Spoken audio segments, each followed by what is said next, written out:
It's not often I say I'm blown away by something. In fact, check through my previous videos, you'll likely find I've never actually said those words. But yeah, here we are, Worlds Part 2 for No Man's Sky, and I'm literally blown away by what they're showing. The new world updates, the new planets here look absolutely beautiful. Whether they're underwater, whether it's a new terrain or the lighting, they just look absolutely gorgeous. And for people like me who find pleasure and joy in exploring these worlds, there could be nothing better, there could be no better update.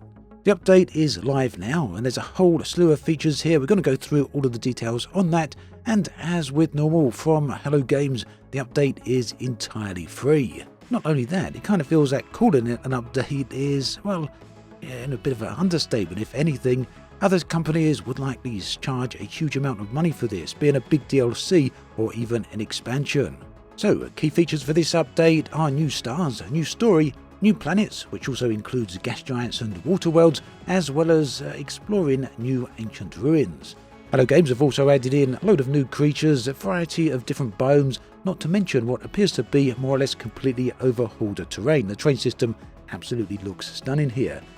Now they've also improved lighting, and there's a few comparison screenshots we can look at later in the video. We've also got some pretty enhanced water effects going on here, really nice. Among the best water effects I've seen in more or less any game, at least any game of this type of scale.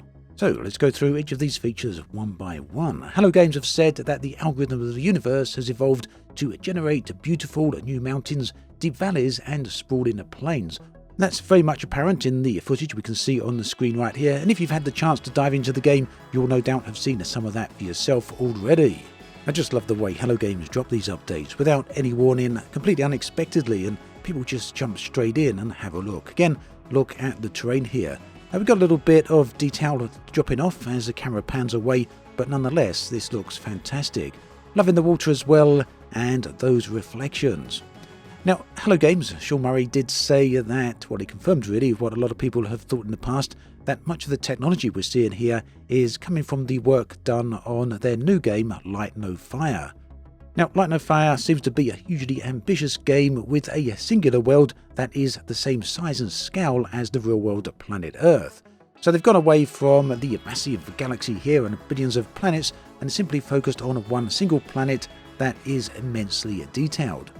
But No Man's Sky is benefiting from the development on that because much of the technology is passing over to it. Gas giants, for example, are entirely new here. They're much larger than the other worlds, but, well, I guess they're not entirely realistic, but then what planet in No Man's Sky is realistic? So gas giants do have a very thick atmosphere. They also have raging storms. Water worlds are also going to be beautifully interesting. Just look at these underwater scenes. Not only is the lighting effects here, but the depth of these water environments are far deeper. The fact they're also full of flora and fauna is going to keep them very interesting as well. Really looking forward to exploring some of these environments. Just, well, that's gorgeous, isn't it? They've also added in a new class of star system. These are purple class solar systems, and they say you can find a whole new range of worlds that are existing within those. Just to touch back on the oceans again, you can actually go miles below the surfaces here. Yeah, I think that was kind of obvious from the deep dive, but yeah, just to put a not too fine a point in that, you can go down a long way. If you're not just wanting to focus on exploration, there is a new story that has been added in, and this, they say, expands on the story of Atlas, Atlantid, and the robotic autophage. I do believe there's also a new expedition on the way, and that should take you through the various different new planets. Remaining on the subject of planets, there's new Titanic planets. Now, these are available in the new purple class star systems. They're absolutely massive worlds, terrestrial planets that have a much larger scale than we've ever seen before. Some of the existing worlds and biomes have also been enhanced, sun-soaked variety, but worlds have been revitalized with new formations of heat-seeking foliage and ever-burning minerals. In other words, as you revisit some of the old type biomes that you're used to, you should find some pretty big changes.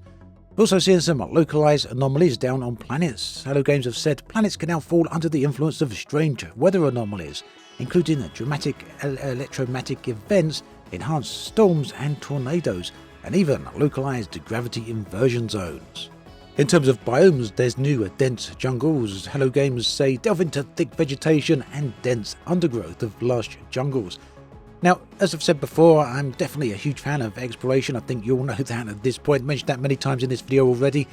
One of the things I really like to do when roaming around in different games is explore forests and things such as that. So very keen to see just how well Hello Games have implemented these jungles. There's also a range of new local hazards. So we got toxic spores, radioactive fallout and volcanic eruptions, as well as geothermal geysers. Still on the subject of environmental changes, we got the surface of water, which Hello Games now says has a higher fidelity. But it's also very interesting to see that not only that, and we can also dive below the water, but we've also got the fact that there's huge waves here. So dynamic water simulation. Hello Games say that starships, creatures, travellers and other moving objects will now dynamically generate waves and wakes. So that's a little touch there. But there's also huge big towering waves. Tides and waves now more realistically impact objects, they say. So floating on the surface of these oceans, travellers and exocraft and starships will gently bob up and down with the swell of water. Naturally, the biomes underwater have also been greatly given more variety, really. We've got new plant species, bubbles, algae blooms, bioluminescent organisms, and a whole load more. Collectively, it makes for some truly beautiful underwater landscapes. In terms of lighting, this has been overhauled both on the surface of planets as well as in cave systems, in addition to underwater. The lighting improvements also carry over to space areas such as the interior of space stations, as well as, down on planets again, in buildings as well. Very interested in that. Now, one thing that I'm curious about is a new game mode, and Hello Games just keep seeming to add game modes here, is the new custom mode called Abandoned Mode. So what happens here is that the universe's population is set to abandoned, and that means all alien life forms will no longer exist in the game. That might not be everyone's cup of tea, but I can certainly still see the appeal here. It certainly makes for a very different experience. So we've got all of these things in the Worlds Part 2 update and many other things besides. I haven't gone through absolutely everything here. The list of new features, content and changes is just absolutely massive. Again, just blown away by this one really. And considering that this is a free update, it really does shake up what we can expect from games as a whole. It just goes to show what's possible when developers really put their mind to it. Very, very impressed with this. Do check out No Man's Sky if you've got it available. I'm going to have a look right now actually to see if it's on sound, because quite often when these updates do come out, let's have a look. Come on the internet here. Yes, it does look like over on Steam at least there's a 60% discount, so it's now available for £19.99. Very impressive space game, very, very impressive update. Thanks for watching this video all the way through. There is another one on the screen if you want to check that out. Do take care. I'll catch you all next time.